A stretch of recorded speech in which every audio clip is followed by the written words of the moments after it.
Olá, boa noite a todos que estão aqui conosco nesse segundo episódio do DOS Talks. Eu sou a doutora Carolina Janowski e hoje nós vamos destrinchar o que houve de mais quente sobre doença ocular da tireoide no 17º International Thyroid Congress, que foi realizado no Rio de Janeiro agora em junho.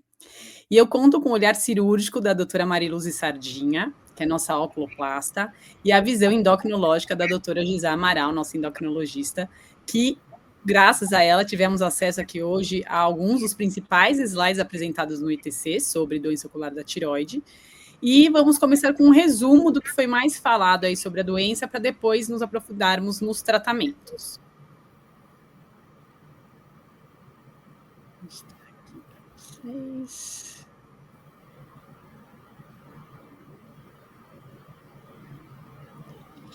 E para começar, a gente vai falar um pouquinho aí sobre o que mudou nos últimos tempos em relação à doença ocular da tireoide e quais são os grandes desafios aí na área de pesquisa. E eu vou te perguntar, Gisá, com tudo que foi falado lá, né? O que você acha que foi o que mais chamou a atenção? Então, primeiramente, o que foi ressaltado, né, que como foi aprovado como primeira escolha na TED, que não era antes o uso do teprotumumab, que depois a gente vai discutir as principais indicações dele. Eu acho que essa questão de como a proptose ela é sempre usada como desfecho nos clinical trials, né? A gente, bom, aqui primeiro falando ali da proptose, né, usada como o principal desfecho nos clinical trials, a reprodutibilidade usando o exoftalmômetro de Hertel, que isso é uma coisa que a gente vê que é mais difícil, é mais subjetivo essa avaliação. Então, talvez o uso de imagens, né, como a tomografia, seja melhor para essa avaliação. E depois a gente vai conversar um pouquinho isso usando, então, a inteligência artificial também. E o CASC, ele também é usado como principal parâmetro de avaliação da atividade da doença nos estudos clínicos. Então, ele faz um comentário, uma revisão sobre o CAS avaliando só atividade inflamatória, que isso depois a gente vai dar uma esmiuçadinha, né? A escala de Gorman para avaliar diplopia, que também é uma coisa bastante questionável, que depois a gente pode conversar aqui, cada uma dá a sua opinião, né? E o que depois a gente vai ter uma aula só sobre a remodelação tissular, como assim, a avaliação disso depois das principais terapias, e que agora o foco mais é você atuar no problema mesmo, na remodelação tissular, que isso depois a gente vai comentar com maiores detalhes. Legal. E lembrando que a classificação de atividade pelo CAS, né, principalmente para os residentes aí que estão assistindo a gente, ela ainda é a classificação mais usada e, apesar de algumas ressalvas, ela ainda é o método mais utilizado nos estudos clínicos e nos grandes trials. E o que você vê de limitação nesse método, Mari, você como oftalmologista? Então, uma das principais críticas ao CAS é que, por se tratar de um score que avalia inflamação, as alterações encontradas no quadro inflamatório, muitas delas são encontradas também num quadro congestivo, que existe no paciente com oftalmopatia tireoidiana, uma congestão nos casos mais graves, e esses pacientes vão ter também um edema de conjuntiva, hiperemia, sem necessariamente estarem apresentando atividade inflamatória. Então, às vezes, é difícil dizer se o paciente tem realmente atividade inflamatória ou se todos aqueles achados estão relacionados apenas a um quadro mais congestivo. Sim. E eu acho que também o outro ponto é que os pacientes, às vezes, eles estão com a atividade da doença, mas eles não estão com tanta inflamação, né? Inflamação externa, por vermelhidão, hiperemia, mas por isso que eles colocam que durante as avaliações subsequentes é importante você avaliar a proptose, porque isso também vai te dizer se estiver aumentando a proptose, estiver aumentando a retração, estiver diminuindo a acuidade visual, essa doença ela pode não estar com tantos sinais inflamatórios, mas ela está ativa, ela está evoluindo, né? Sim. Uma vez eu atendi uma paciente que ela não tinha nada de inflamação, nada de vermelho, mas ela tinha uma abdução do olho que fixa, e quando fazia a ressonância que dava para ver que os músculos estavam inflamados, e ela respondeu super bem com o tratamento. Então, eu acho que isso que é interessante, né? O CAS, ele tem o seu papel, mas eu acho que para ficar só considerando, Fora que tem os falsos positivos também, né? Então, se o paciente faz uma blefarite, tem alguma conjuntivite, vai parecer que está com atividade, e na verdade nem é por causa da doença ocular da tireoide, né?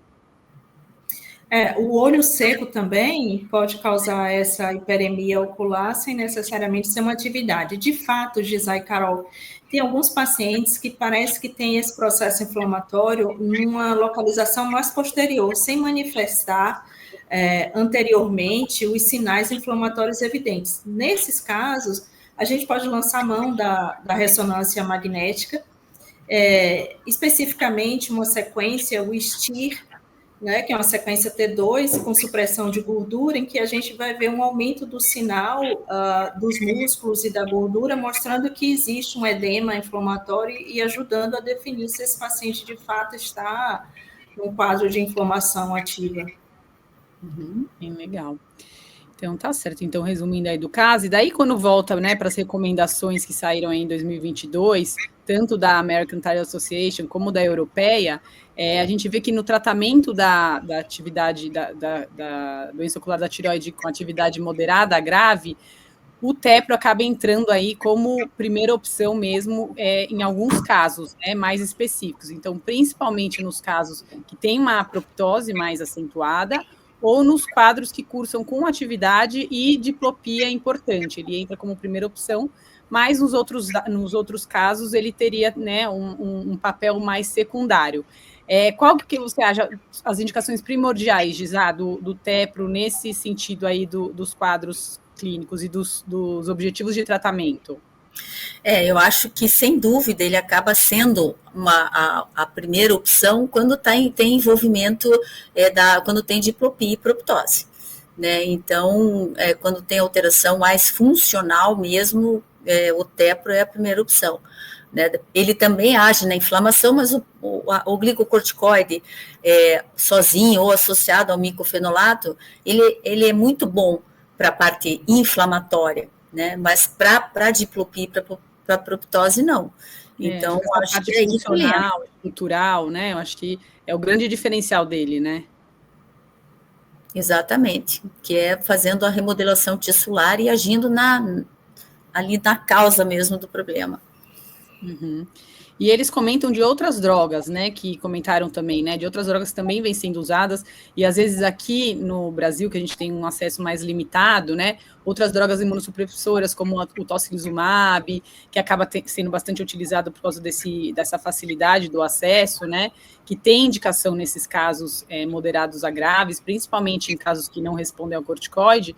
Mas é importante lembrar que, como ele é um anti-interleucina 6, tem alguns quadros que tem uma queda imunológica, o paciente acaba tendo umas infecções oportunísticas, né? Não é uma droga também tão fácil de lidar aí com o paciente, né? E eles comentam também sobre o rituximab. Não sei se vocês já tiveram experiência em usar o rituximab. Eu cheguei a usar o rituximab em paciente com moderada severa e até... assim, eu não tenho tantos casos, eu não tive muita, mas aí é que tá, o paciente melhorou um pouco a parte da atividade inflamatória, eu tive 2 pacientes que eu tive uma melhora da atividade inflamatória, que não foi assim tão importante, mas realmente da parte funcional, diplopia, uma paciente tinha uma diplopia importante e da proptose não resolveu. Eu também cheguei a usar quando uma paciente que ela tinha só muita fotofobia, e não melhorou, eu cheguei a fazer pulsoterapia só pela fotofobia, de tão importante que era, como essas manifestações são heterogêneas, são interessantes, né? Essa paciente, ela não tinha muita, se você olhava, o olho dela não era muito inflamado, mas a fotofobia dela era uma coisa, assim, incapacitante. E aí eu cheguei a fazer também o rituximab, deu uma melhorada. Foi quando a minha experiência não é pequena, mas realmente não foi assim tão boa. Não sei a experiência de vocês.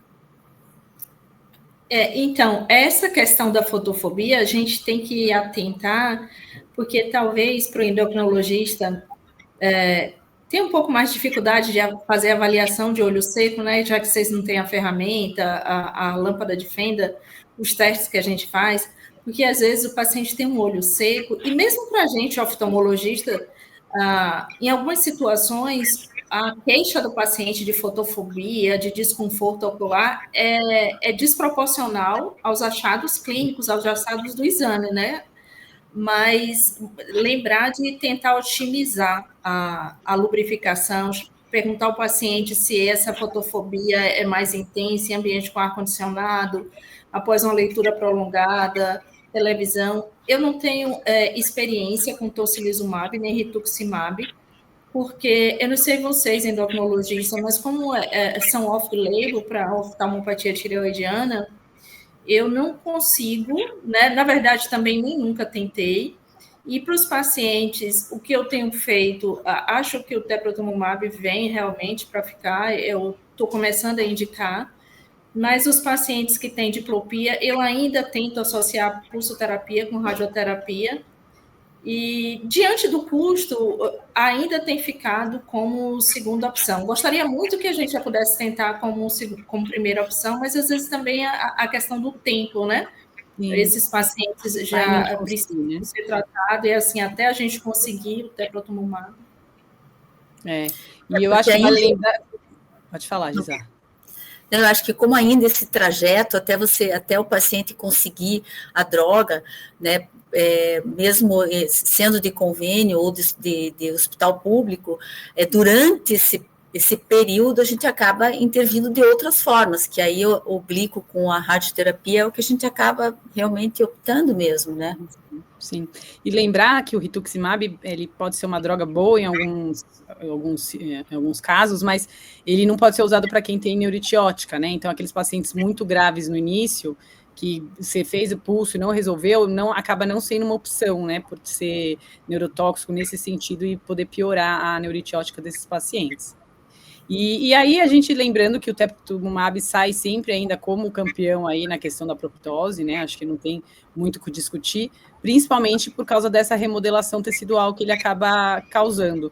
Então, o que a gente vai falar um pouquinho mais para frente, né? Que foi a palestra que foi mais comentada lá no Congresso. Mas sempre lembrando disso daí. E aqui eles mostraram, né, no Congresso, foi bem interessante, esse quadro é um pouco mais antigo, mas é um mapa de calor, né, do que as pessoas vinham mais usando aí, dependendo do quadro do paciente. Então, dependendo do caso, dependendo do nível de proptose, e em proptose, a grande maioria realmente vai para o tepro, né, dependendo do caso, quanto maior a atividade inflamatória, né, eles acabavam usando pulsoterapia com micofenolato, rituximab em alguns casos. Então, os lugares que estão mais vermelhos são onde eles são mais utilizados, e depois vai sendo onde ele fica menos utilizado. Mas é interessante lembrar também que o tepro, como tem essa ação na remodelação tecidual e não só na atividade inflamatória, está saindo como uma opção para os casos crônicos também, né? Para os casos que o CAS está menor que 3. Então, já tem estudos mostrando, a gente está na expectativa aí que ele chegue para uma melhora nesses casos também que tenham um quadro já mais crônico, né? Até para esses pacientes que demoram a receber aqui, né? Que a gente vê que a gente pede a medicação, mas por questões burocráticas acaba demorando para chegar, e daí quando chega o paciente já não está naquela atividade inflamatória tão importante. Mas mesmo assim, eu acho que tem um papel e geralmente tem uma melhora bem interessante. Já foi aprovado, né, agora, né? Já foi aprovado agora para a fase crônica, né? Uhum. Exato, a Anvisa aprovou em fevereiro para os pacientes crônicos, né? Agora não está em bula ainda, né? Acho que sim, que como a Anvisa aprovou, eu acho que já inclui, né? Já foi para bula? Ah, então ótimo, porque daí para pedir, né, fica bem mais fácil. E tem uns pacientes que realmente não resolvem, né? Esses pacientes que são muito miogênicos e não estão tão inflamados, não resolve com corticoide. Às vezes a radioterapia ajuda, mas não é uma coisa... Vale a tentativa, né, pelo menos. Esses pacientes, na fase crônica, o tratamento estabelecido até o momento, né, antes da era do teprotumumab, é a cirurgia. Sim. A gente não vai fazer essa remodelação tecidual, a gente vai reajustar essa relação conteúdo-continente, removendo um pouco da gordura em excesso, ampliando ali as paredes, abrindo as paredes orbitárias para acomodar melhor esses músculos que aumentaram de tamanho. Já com o teprotumumab, que se mostra, né, que há uma redução no tamanho, principalmente da forma miogênica, uma redução do tamanho dos músculos. Uhum. Acho que a gente vai ver aí nos slides. Sim, a gente vai falar um pouquinho mais para frente. E outro tema novo, que eu acho que foi um tema bem quente, que está aparecendo em várias doenças, né, não só doenças da tireoide, mas em obesidade, é a relação do microbioma, né, do microbiota intestinal, e que tem uma relação com diversas inflamações no corpo, né, então acho que foi um tema que foi bastante comentado, né, durante as aulas lá, e comparando, né, os pacientes que são tabagistas, os que não são, os tipos de tratamento, os tipos de forma, né, da doença ocular da tireoide, e como que isso está relacionado com a microbiota. E aqui, esse trabalho de 2023, do JCM, eles viram que tem uma associação aí de alguns tipos de bactérias específicos, né, nesses pacientes que têm doença ocular da tireoide, e talvez isso seja alguma forma que a gente possa usar para manejar essa doença de alguma forma, né? Então, eles até sugerem que, provavelmente, nos modelos de doença autoimune da tireoide, eles veem que o papel do microbiota é tão importante que talvez o tratamento antibiótico possa reduzir a incidência e a gravidade dessas doenças autoimunes. E que eu tinha comentado com vocês, né, que uma aluna minha do grupo de meta-análise levou uma revisão sistemática que a gente fez sobre o uso da doxiciclina, né, para a doença ocular da tireoide. Então, não é um estudo muito grande, eu vou pedir para a produção colocar aqui para a gente, só para vocês verem. A gente viu 3 estudos randomizados, porque a grande maioria eram relatos de casos, mas a doxiciclina tem esse papel, né, tanto anti-inflamatório como imunomodulador. E a Marilu estava comentando antes, né, que é uma droga, apesar que para o clínico a gente já não usa tanto esse medicamento, porque nossas doenças às vezes já tem muita resistência, mas para o oftalmologista vocês ainda usam bastante, né, Mari? Então, é uma droga que para os pacientes com blefarite, difícil tratamento, com calásios de repetição, né, que a gente usa, sim, a doxiciclina como tratamento sistêmico, além dos tratamentos locais.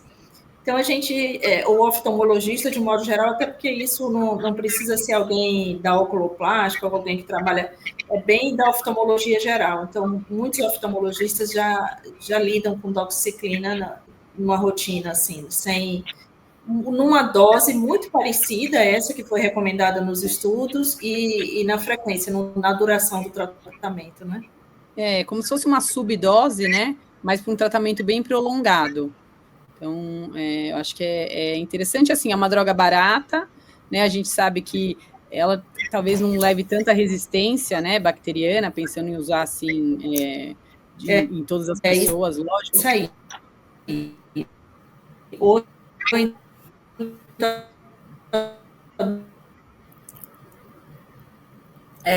Depois ali, depois eu queria voltar a falar um pouquinho ali da microbiota, né, dos estudos que tem com doença autoimune de tireoide, porque com hipotireoidismo já tem, né, o estudo que pacientes que têm SIBO, né, os pacientes, a prevalência de SIBO é muito maior nos pacientes que têm tireoidite de Hashimoto.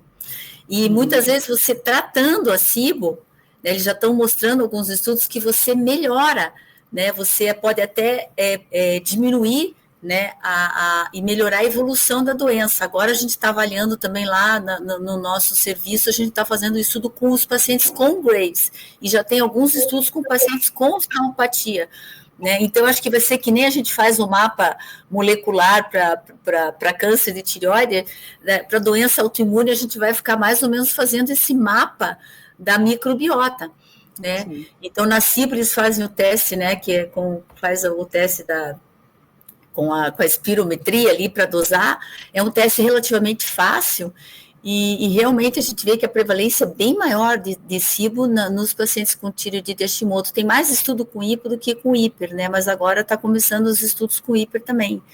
Então, isso é bem interessante, né, as bactérias intestinais fazendo toda uma alteração inflamatória e suscitando toda essa resposta autoimune, né?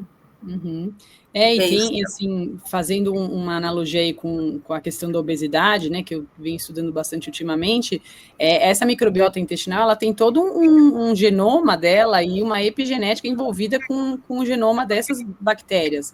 Então, tem muita coisa ainda para estudar, né, relacionada com como que essa microbiota pode influenciar nas doenças inflamatórias, nas doenças autoimunes, né, em tudo que a gente vem vendo, porque, na verdade, elas estão em maioria no nosso corpo, né, então, se for ver da parte genética, tem mais gene de bactéria do que nosso gene no nosso corpo, então, acho que é uma coisa que para o futuro aí, é super interessante a gente saber do que está saindo aí de novidades, e aguardamos os seus estudos, Gisá. Bom, aqui foi uma novidade. Só lembrar, eu não sei se a gente comentou que a doxiciclina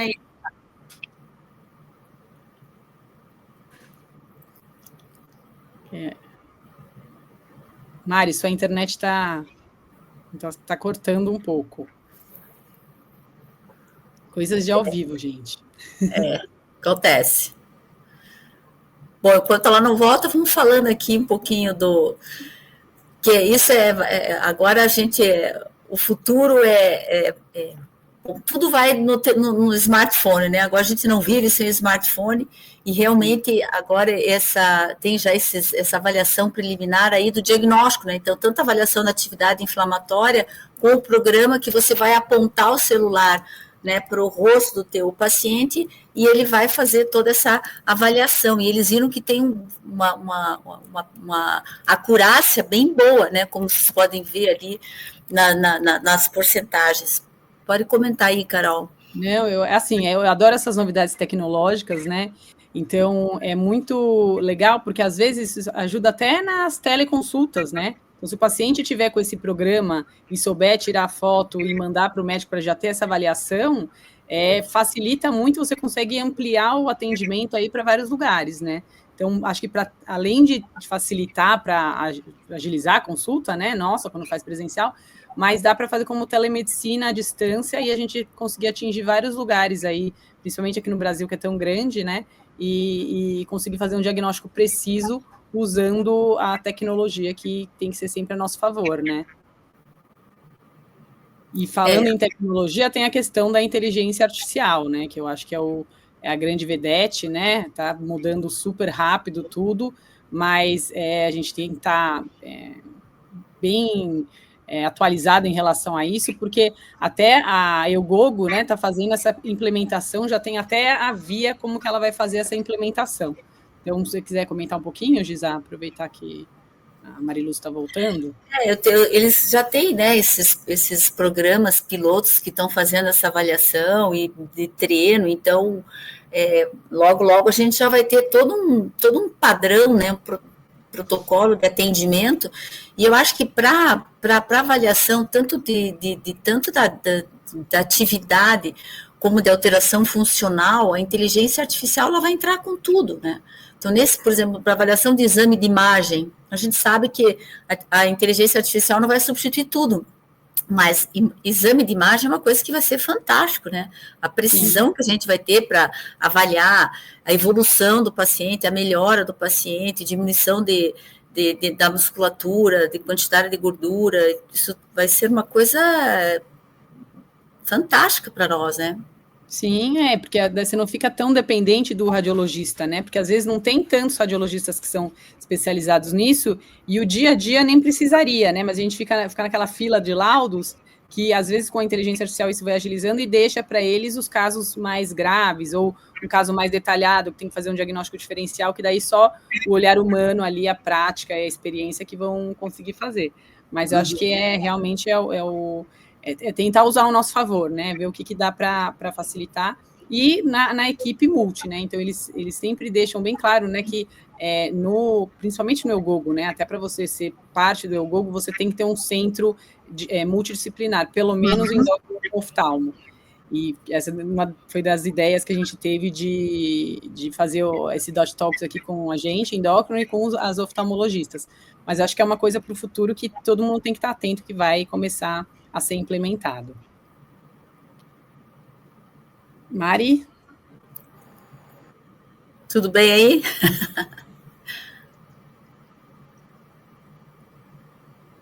Voltou? Não está ouvindo, será? Estou ouvindo. Não está te ouvindo. Mari, a gente estava falando aqui das inovações tecnológicas que vão ajudar no smartphone, essa coisa da inteligência artificial, e como isso vai ser bom para a gente poder promover o acesso à saúde especializada nos lugares mais distantes também, né? Eu acho que isso que é uma das coisas principais que a gente tem de limitação, principalmente no tratamento da doença ocular da tireoide, que é uma doença tão rara e que o tratamento tem que ser tão especializado. Eu acho que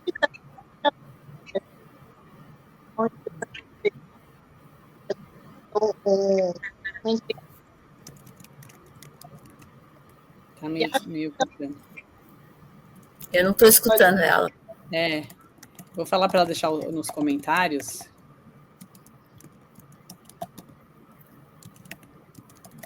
E a gente vai, assim que voltar, e a gente vai falando.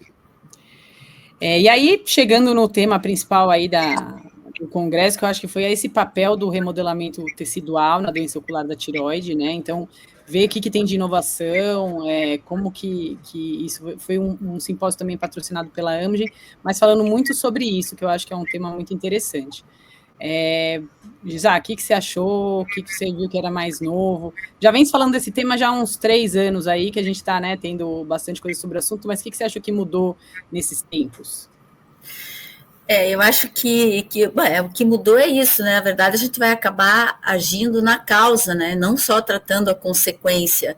Então, depois, aí mais para frente, a gente vai ver a comparação, por exemplo, do tratamento que age na consequência, como a Mariluse falou, que é você recolocando, né, adaptando ali a órbita para caber esse olho, essa musculatura, essa gordura aumentada. Então, na verdade, você não está resolvendo o problema, você está só, né, aumentando ali o espaço para esse olho doente caber ali dentro, mas você não está resolvendo.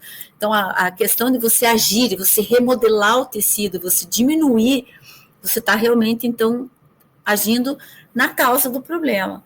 E eu acho que essa aula foi bem interessante porque ele mostrou, né? Essa aula foi a aula do Bob Corn, né? E ele mostrou bem a diferença de você tratar a causa e tratar a consequência. Acho que mais para frente a gente vai ter esses slides, né? Não sei Sim. O que você achou também. Não, eu acho que assim que também uma coisa fundamental, que é o que a gente vem batendo na tecla, até com essas campanhas de conscientização que a gente vem fazendo, é que quanto mais cedo a gente conseguir intervir e controlar essa fibrose orbitária, a gente consegue ter uma janela de reversibilidade, né? Então a gente tem que tentar intervir aí antes que o gesso endureça. Então, quanto mais cedo você perceber a doença, você diagnosticar a doença, eu acho que é uma coisa que dá para a gente ter mais opções de tratamento, querendo ou não, durante o curso da doença. E aí, falando sobre o impacto dessa estrutura, né, modificada, e tem aí esse impacto radiológico, né? Então, acho que é uma das coisas que a gente estava conversando com a Mariluse, eu vou ver se ela consegue, pelo menos, dar os comentários aqui, porque a internet está um pouquinho fraca lá. É aquela questão, a cirurgia, como você falou, a cirurgia ela resolve o problema da casa para conseguir ocupar essas pessoas, mas ela não consegue diminuir o tamanho desses músculos, né? Então, até nos estudos eles mostram que parece que aumenta o músculo, mas não é, ele estava ali sendo segurado pelas paredes, quando você abre essas paredes, ele parece que ele aumentou, não que ele tenha realmente aumentado. E aí a gente consegue ver nitidamente quando tem o tratamento, né, quando a gente compara com o normal, né, nesse caso, e quando tem o tratamento que acontece uma remodelação tecidual, isso aí já pode mudar. Mari, aqui no meio, acho que dá para ver bem que são os principais músculos que geralmente alargam, né, que acabam comprometendo mais na oftalmopatia, que é o reto inferior aqui, o reto medial, que aqui bem na coluna do meio, a gente vê ele normalzinho e embaixo dá para ver bem eles espessados. Assim como nas outras imagens também, né, em cima tem a gordura normal aqui do canto esquerdo, né, a gordura aqui normal e aqui aumentada, a musculatura também, né, nesse outro olho aqui está toda a musculatura espessada, e no outro canto também tem a comparação de cima e a musculatura embaixo, está toda a musculatura, é uma orbitopatia mais miogênica, né?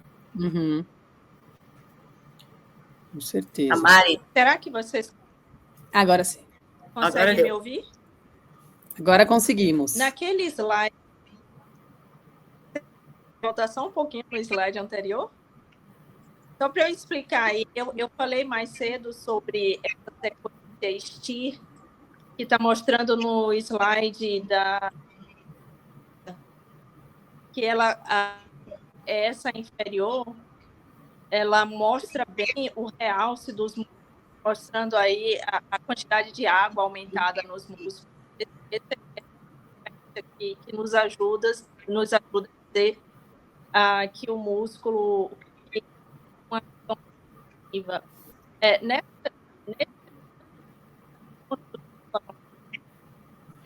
Acho que é melhor ela escrever ali.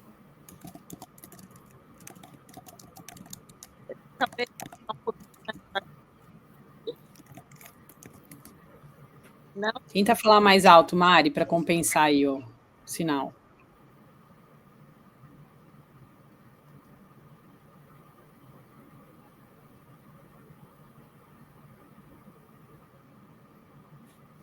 Tenta falar mais alto, acho que talvez vá.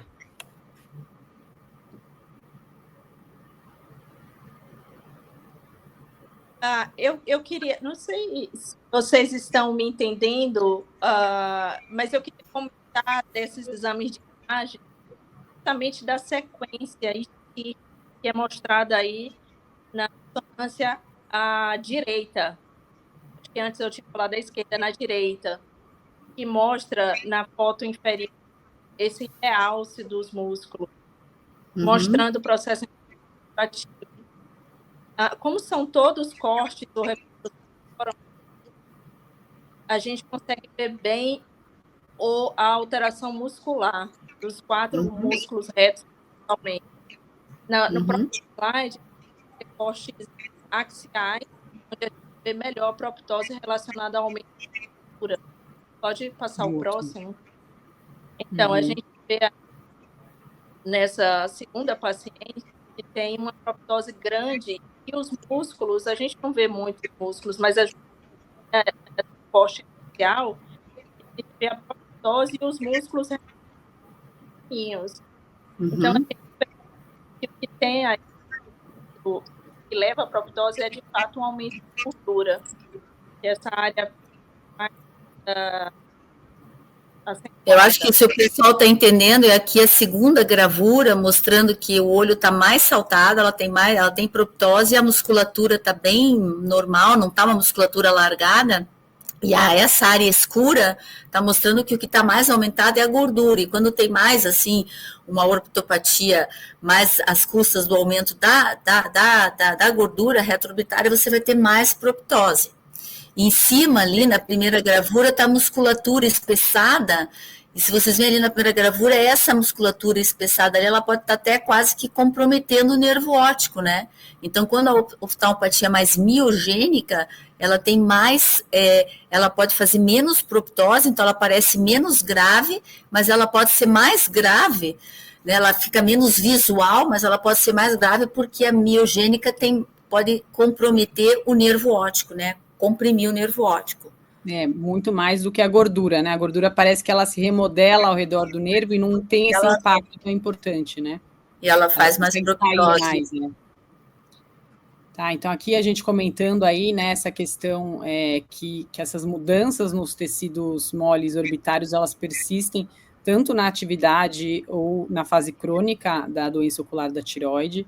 Então, aqui ele mostra que mesmo que ele está em franca atividade, mesmo quando ele já passou para a fase crônica, esse músculo continua, que é o que a gente tinha comentado, de tentar atuar antes de já ter essa complicação. E aqui correlacionando o aumento do volume do músculo com a diplopia. Então, também tem uma relação maior, esses pacientes com a forma miogênica têm uma queixa de diplopia maior, né, mais frequente, e essa queixa de diplopia às vezes é um dos sintomas que mais incomoda os pacientes, né?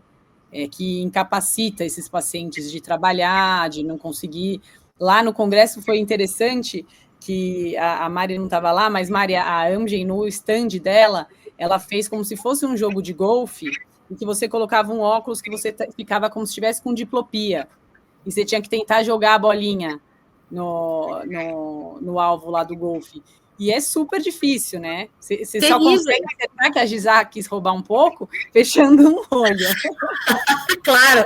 Aí eu fechei o olho e falei, puf! Mas realmente... Ela conseguiu, todo mundo, nossa, não tá dando certo a ideia, mas não, na verdade tinha fechado o olho que daí você... Claro, eu fiz um tampão, né? Eu fechei o olho. Mas a sensação é horrível, realmente foi muito legal para você experimentar o que o paciente sente. Eu não conseguia nem entrar no minicampo ali do minigolf. E dá uma tontura, né? E dá uma tontura, não é uma coisa... Tanto é que uma das pacientes que estava na exposição que a gente fez lá, que é a minha paciente, a Rosa, ela fica com tampão. E ela, eu acho que ela se sente tão melhor com tampão, porque ela enxerga bem, que a foto do WhatsApp dela agora é com tampão. Então, ela imagina que ela não tirou o tampão nem para tirar uma foto, ela assumiu que ela vai ficar com aquilo porque ela se sente, a qualidade de vida dela é melhor, né? Então, independente da parte estética, ela consegue enxergar tudo, consegue fazer as coisas quando ela está com esse tampão, mas é uma coisa que incomoda muito. E ela é bem atípica da miogênica, né? Que envolveu nervo óptico, tem uma diplopia importante, e não tinha tanta proptose. Se você olha, ela não tem tanta proptose. Ela tem edema palpebral, mas ela não tem tanta proptose. Eu acho que a proptose, ela impacta mais o paciente na questão estética mesmo, porque as outras pessoas notam mais, né? Mas a diplopia você não se locomove, você não trabalha e você não se distrai, você não consegue ler um livro, você não consegue ver um filme. Então, a diplopia é extremamente impactante, né? Extremamente.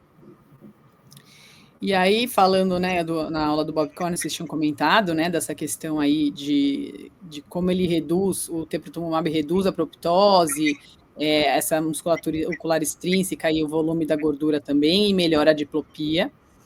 E ele, quando eles falam, né, que como que ele qual é a ação no paciente crônico também. Eu acho que é aquela limitação que a gente tem, que a única opção era a cirurgia, agora tem a opção de usar o tepro também, né? Então, eles fazem essa comparação e de 2 a 10 anos, né, do tratamento aí, e veem que tem uma resposta, tanto é que já foi liberado para ser usado nesses casos, né? E eu tenho um caso interessante, que é dessa Rosa, que ela já tentou de tudo, né? Eu já apresentei em todos os congressos o caso dela. Então, já fez pulso, já fez cirurgia, já fez tocilizumab, já fez tudo. E agora ela está fazendo, a gente conseguiu tepro para ela. Ela está numa fase mais crônica, lógico, mas a resposta, ela já fez 3 infusões. Tá excelente, assim, excelente. Então, é uma medicação que ela é bem efetiva, né? É uma pena que ainda é tão cara para a gente, mas é uma medicação muito boa e nada de efeito colateral, né? O acompanhamento é tudo certinho, né? Para ver parte auditiva, assim. E é uma fase crônica, porque ela não tem sinais inflamatórios nenhum, e que está tendo uma resposta muito boa aí com o tepro. Aqui.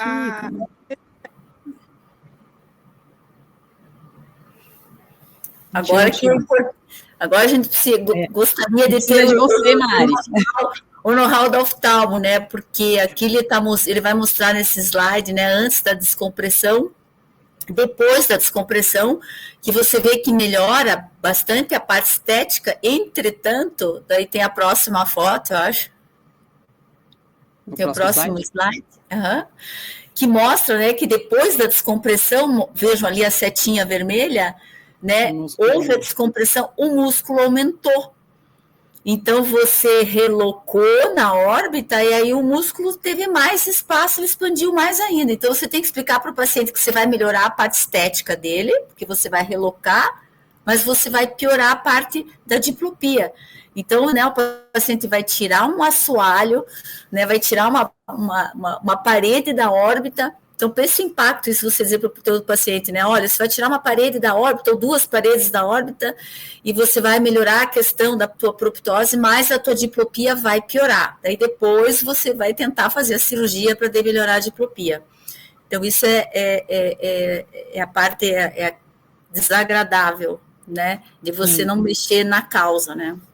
Sim, e é isso, quando compara, né, quando faz nessa fase crônica, você resolve uma parte e não resolve a outra. Na parte estética fica ótimo, mas às vezes desnivela, né, esse globo ocular e acaba causando uma diplopia que às vezes o paciente nem tinha, porque estava tendo aquela contenção ali. Então, lógico, depois tem como corrigir, né? Mas aí é uma etapa aí que prolonga um pouquinho mais aí a jornada desse paciente no tratamento da doença ocular da tireoide. Então, acho que é isso. Será que a Mari consegue dar uma palavrinha? Que pena, da última vez foi tão bom. Eu não sei se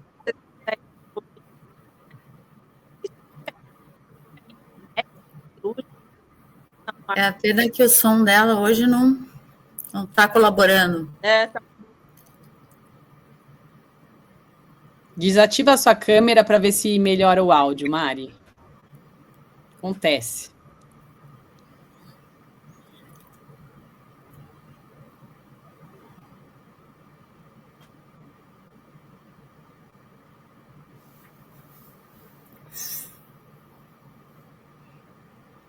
Mas assim, de uma forma geral, o que acontece é isso mesmo, né?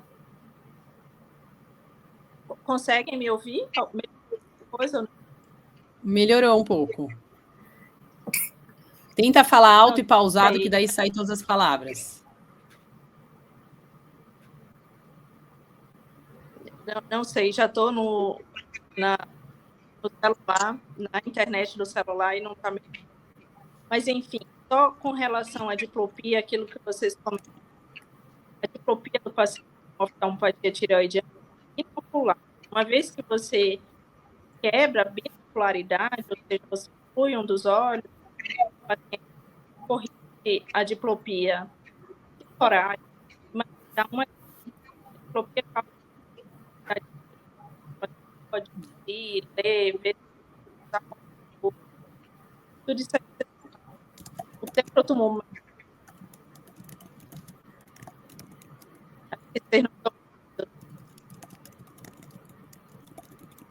Vamos ver se ela consegue escrever nos comentários, Mari, porque realmente não está dando para ouvir. Eu imagino que ela deva estar comentando que assim você está só apenas fazendo essa relocação, o músculo está ali, ele tá volumoso, ele vai ter mais espaço, então ele vai se espalhar, né? Ele vai se ajeitar. E com o medicamento que vai promover essa remodelação, você tem a diminuição das duas coisas ao mesmo tempo, da gordura, da musculatura, né? Então há uma acomodação de uma forma harmônica. E aí a diplopia, o músculo não vai ficar expandido. E aí eu acho que por isso ela não vai, né? Você não vai ter a questão da diplopia com a redução. Você consegue a redução das duas coisas ao mesmo tempo de uma forma harmônica, né? Por causa da remodelação. Não sei, eu imagino que deva ser mais ou menos isso que ela está falando. Tá falando que algumas técnicas cirúrgicas causam mais diplopia mesmo. E aqui nesse trabalho ele mostra exatamente isso, que o volume, né, por exemplo, o reto medial, que é um dos mais comprometidos, ele aumenta mais ou menos 27%, né, depois que faz a descompressão. Sim. Então, os outros ali no gráfico, ele está mostrando, os outros músculos não tem tanto esse aumento, mas o reto medial, que é o mesmo mais acometido, ele tem realmente um aumento que é significativo, né? Uhum. E aí a gente fala, eles falaram também, né, sobre a segurança, né, do teprotumumab, aí principalmente associado à redução de risco de mortalidade, infarto agudo do miocárdio, doença renal aguda, infecções, versus o glicocorticoide endovenoso e oral, que eu acho que é o que mais chama atenção, né? Então, em relação à parte metabólica, aparentemente, né, pelos estudos, apesar de não ter ainda um estudo head-to-head, mas aparentemente o tepro tem menos efeitos colaterais nesse sentido metabólico do que a pulsoterapia e principalmente do que a corticoterapia oral que a gente vê que tem, né? Que acaba tendo mais efeito, né? Só a audição que não, né? Mas em relação ao resto, todos os parâmetros, então parece que, porque era a questão dos efeitos colaterais, então mostrou que parece ser uma droga que é mais segura do que a pulsoterapia. Sim. E aí, essa questão da audição, ninguém sabe exatamente qual que é o motivo, né? Que causa alguma coisa relacionada com esse receptor de IGF-1, provavelmente, mas na pulsoterapia até não vai ter nenhuma alteração em relação a isso, porque se tiver até alguma tontura, né? Alguma meniere, alguma coisa, até às vezes ajuda, né? mas é uma coisa que, como o estudo é recente, estão fazendo bastante investigação, acharam esse quadro. Mas lembrando que geralmente é reversível, né? E normalmente ele acontece em pessoas que já têm diminuição da acuidade visual prévia, né? Por isso que é muito importante fazer a avaliação da acuidade visual antes de usar o teprotumumab, para você já, né, o paciente também já está ciente que isso é uma coisa que, primeiro, para ele já saber que ele tem, porque às vezes ele nem sabe que já tem, que tem algum problema auditivo, e que essa redução da acuidade vai acontecer mais nos pacientes mais idosos e que já tinham previamente problema de audição.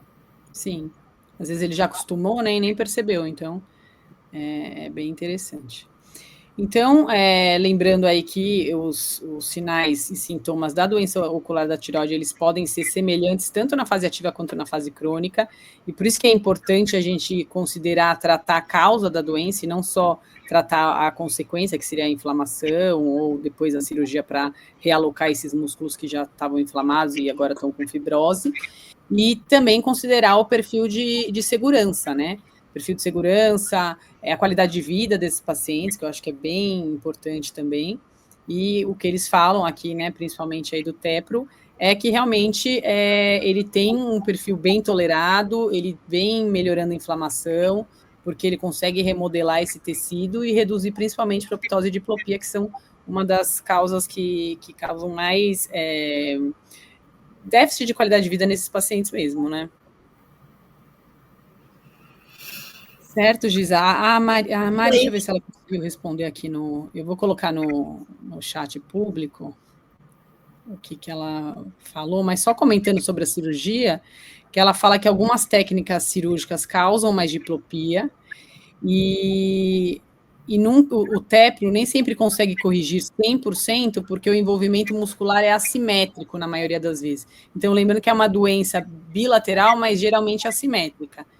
E aí, alguns pacientes, né, mesmo depois de usar o tepro, ela acha que alguns também precisam fazer cirurgia de estrabismo, porque às vezes melhora bem os dois, mas como é assimétrico, vai ficar com algum resquício aí dessa diplopia. Mas, de qualquer forma, os pacientes que precisam dessa cirurgia de estrabismo após o tepro têm resultados melhores. Então, é interessante a gente ver que o tepro, nesses casos, tem uma resposta boa, né, e que a gente consegue ver. E aí, eu acho que a gente podia abrir, né, Gisá, para quem estiver assistindo, tiver alguma dúvida, algum comentário, alguma aula que a gente acabou não assistindo. Comentaram muito dessa questão se vai acabar a cirurgia oftalmológica, né, a descompressão orbitária, porque tem tantas drogas novas chegando, né, algumas outras drogas que comentaram lá também, que estão em estudos, então é um novo imunobiológico anti-interleucina 6, anti-receptor de interleucina 6, que já é um estudo em fase 1, 2, o batoclimab, né, que também é uma outra medicação que vem chegando, contra o receptor do TSH, né, tem alguma coisa que você... esses do anti-receptor do TSH ainda estão em fase 1, né? Mas também parece ser uma coisa interessante, né?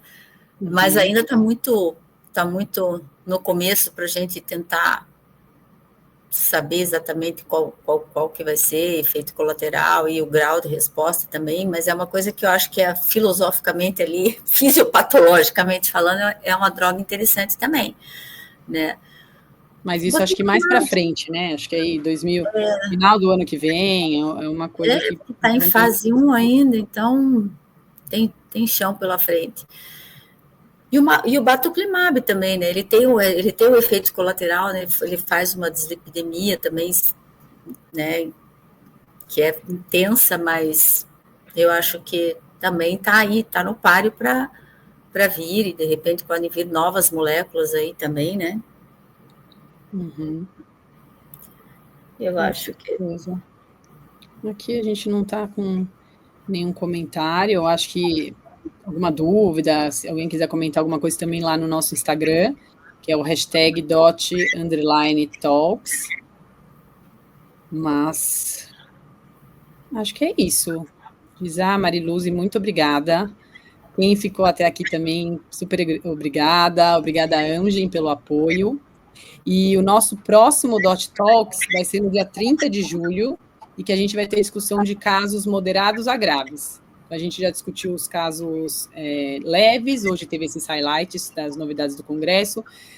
Daqui até, durante esse mês de férias escolares, né, a gente vai vai colocar algumas entrevistas que a gente fez lá no ITC, né, com alguns médicos, referências na área, que a gente acabou conversando lá, então essas entrevistas vão sair aí nesses próximos dias. E aí, só seguir o nosso Instagram para ter mais atualizações e a gente se vê no próximo. Aqui alguém colocou obrigada pela aula, não sei se alguém vai querer comentar alguma coisa, mas eu acho que é isso. A gente se vê no próximo, né, Gisá? Estaremos aí. Obrigada, viu? E Mari, já ela volta. E no próximo teremos também a Ana, né? Doutora Ana Rosa Pimentel, que vai também nos abrilhantar com a parte oftalmológica.